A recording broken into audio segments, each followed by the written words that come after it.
I want to talk about today if you want to start a project bike, if you want to restore a bike, and I want to give you some tips on what you're going to expect, how not to quit, how to keep motivated, the benefits. There's a lot of benefits to restoring a bike, some things which you will not expect at all. So I'm going to talk about all of that. So welcome to my channel where we talk about bikes and Bible verses, and as usual we're going to have Bible verse at the end, so please stick around for that. So I have done two project bikes. The first one was pretty big. I've been riding for about 8 years, and the first 4 years I didn't do any projects. I did one small one on an R3, just cleaned it up a bit. But I was pretty much entertained by, going from 300s to 650s to then 600 super sports, and it wasn't until midway, so after 4 years, when I bought one bike that just had so much wrong with it. I just wanted to, I just intended just to get a bike, cheap bike, so I can ride around, but other things happened, and it was also during COVID, and just everything aligned for me to just restore that bike. I want to give you my experiences of going through that, what it feels like, what to expect.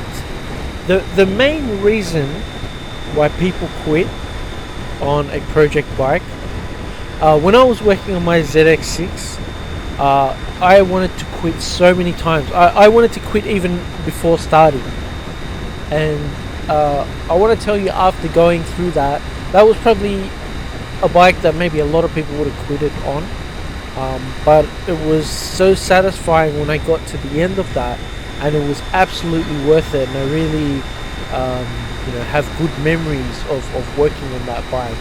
But one of the main reasons that people quit is because they think about the cost. So my ZX6 I bought for $3,600, and I spent another $3,600 on top of that, but that's with everything like parts and tools and everything. So if you look at it, that's $7,200, and the bike is not worth $7,200, and that is why people quit. What I want to tell you is that's a bit of a false economy, and you shouldn't look at it in that way. There are other ways that you can look at it. The bike was probably worth around four and a half by the time I was done with it. Why it's a false economy, and you need to remove this mindset if you want a successful project. So what people pay for in motorcycling is experience. The experience.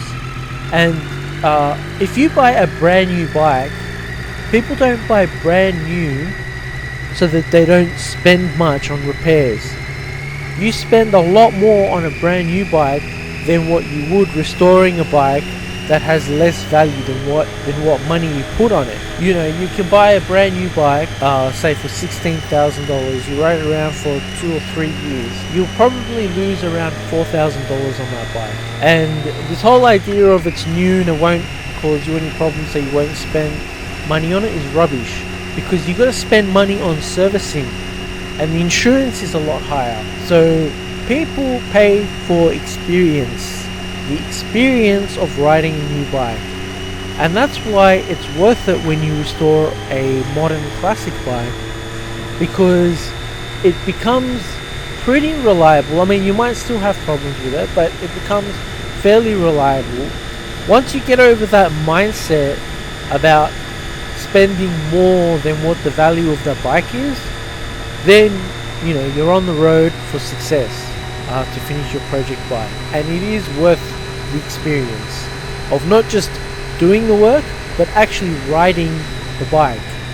The other thing about the cost that people don't realize, I did 2 major works on my ZX6. Around the same time, I also bought a 2016 Triumph Daytona.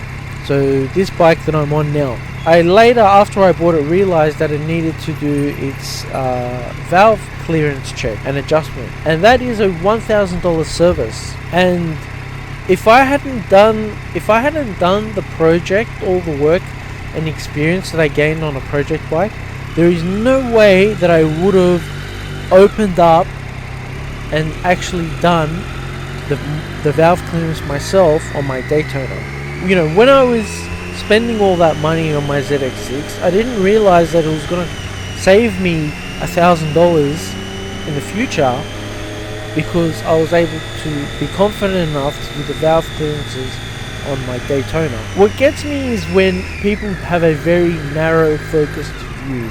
You know, in life, when you try something different, unexpected things can happen and unexpected benefits can come out of it. Also, half of the money that I spent was actually on serviceable parts anyway. So like I said, it is very easy to want to give up, and on my ZX6 I wanted to give up so many times. It can make a grown man cry sometimes it feels like that. Sometimes things feel so hard, trying to remove bearings and little needle bearings out of small suspension components, and just being overwhelmed. Maybe sometimes you buy tools, maybe you come across problems that you didn't expect. I had some broken bolts off of the brake. But the other thing you need to consider is, when to reach out to someone. And the good thing about doing a lot of the work yourself is, even if you do need to reach out, I got someone to extract the broken bolt. But it's a lot cheaper to do that, rather than, giving the whole bike, having them completely disassemble it, fix the problem, completely reassemble it again. It's a lot cheaper to just say, well, this part is too hard for me, just pick it up. It's a lot cheaper for them to fix it. I guess I want to say know your limits, but you don't know actually what your limits are. And bikes are pretty small. I think there's a lot that you can do. There's a lot you can do which you probably don't realize you can do. I guess if you have a bit of a knack for doing mechanical stuff, and YouTube videos help a lot. I watched tons of videos, and that inspired me a lot to work on it. So the next thing I want to talk about is the benefits. One of the benefits that was unexpected was the cognitive challenge actually followed through and improved my general cognitive problem solving skills in other areas, at work, in life. It builds you up in your cognitive abilities, your problem solving. That is one of the most satisfying things. That feeling of just sort of, it's almost like you're above everyone else. Also, one of the benefits is riding it around makes you feel special. A lot of times, that bike doesn't exist anymore. Either a lot of people crash them, write them off, or there's some mechanical problem and people have that mindset of, I don't want to spend on this bike, or let me just sell it for parts. And so you feel special riding a bike that not many people have, and it was a real classic bike when back in its day. The other benefit is it makes you a better rider, in that it makes you understand how your bike works. I learned tons more about how bikes work, how I should probably ride, based on understanding how the suspension works, what it does, how the brake works, what it feels like when something goes wrong.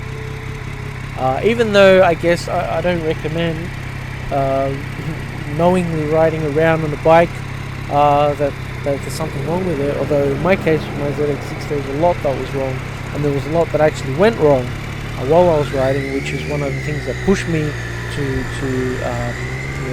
go and do all this work on it.